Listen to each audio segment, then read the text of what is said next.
Dear student, chapter wise important question के क्रम में अगला चैप्टर है जैव प्रौद्योगिकी सिद्धांत व प्रक्रम। ठीक है, यानी कि principle and process of biotechnology.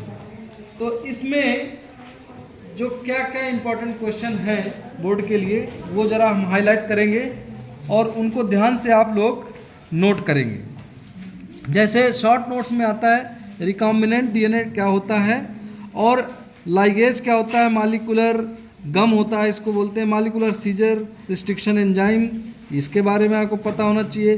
Cloning vectors क्या होते हैं, इसके बारे में पता होना चाहिए, क्लोनिंग संवाहक। इसके बाद रिकॉम्बिनेंट डीएनए का परपोषी कोशिका जीव में निवेशन, ये इम्पॉर्टेंट है। एक ओवरऑल रिकॉम्बिनेंट डीएनए प्रौद्योगिकी तकनीकी के विभिन्न चरण, कौन कौन से चरण हैं ये आपको पता होना चाहिए। अगर चरण आपको पता है तो आप उसमें लिख सकते हैं। ऑब्जेक्टिव आपको सारे पढ़ने हैं। इसके अलावा अति लघुत्तरी में बायोरिएक्टर्स क्या हैं, बायोरिएक्टर, क्लोनिंग, और इसके बाद आता है प्रथम रिकॉम्बिनेंट डीएनए का निर्माण कैसे हुआ था, प्लाज्मिड किसे कहते हैं, ये आपको पढ़ लेना है। आर डीएनए में आर क्या है, आर स्मॉल आर डीएनए में आर क्या है। इसके अलावा रिकॉम्बिनेंट डीएनए की उपयोगिता क्या है, ये बहुत इंपॉर्टेंट है, ये 2024 के लिए आने के लिए काफ़ी इम्पोर्टेंट है। ये 23 वाले जो ये 23 में पूछा गया था जीन अभियांत्रिकी यानी कि जेनेटिक इंजीनियरिंग, ये भी वही रिकॉम्बिनेंट डीएनए टेक्नोलॉजी है। अच्छा, इसके बाद प्लाज्मिड और गुणसूत्री डीएनए में क्या अंतर है, इसको जरूर एक बार पढ़ लेंगे, एनसीईआरटी का क्वेश्चन है। फिर है आपका पैलिंड्रोमिक न्यूक्लियोटाइड, ये आने वाला है क्वेश्चन, ये इंपॉर्टेंट है काफ़ी। पैलिंड्रोमिक न्यूक्लियोटाइड अनुक्रम क्या होता है, इसको आप जो है उदाहरण के साथ समझाइए।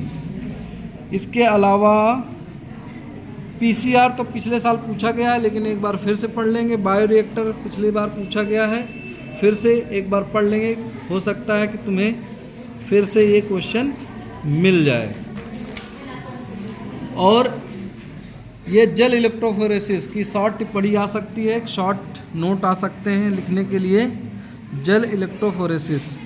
इसके अलावा आपका प्लाज्मिड वेक्टर क्या है, ये लॉन्ग क्वेश्चन में आप लघु उत्तरी में आपको पढ़ना है कि प्लाज्मिड वेक्टर का क्या कारण है, क्या होता है, टिप्पणी इसको लिखेंगे। ठीक है, इसके अलावा आपका डीएनए रिकॉम्बिनेंट टेक्निक की व्याख्या लॉन्ग क्वेश्चन में पूछा जाएगा, तो आप एक बार पढ़ेंगे तो उसमें शॉर्ट भी हो जाएंगे और लॉन्ग क्वेश्चन भी कवर हो जाएंगे। डीएनए रिकॉम्बिनेंट टेक्नोलॉजी कि क्या प्रोसेस है, कैसे जो है ये काम करता है।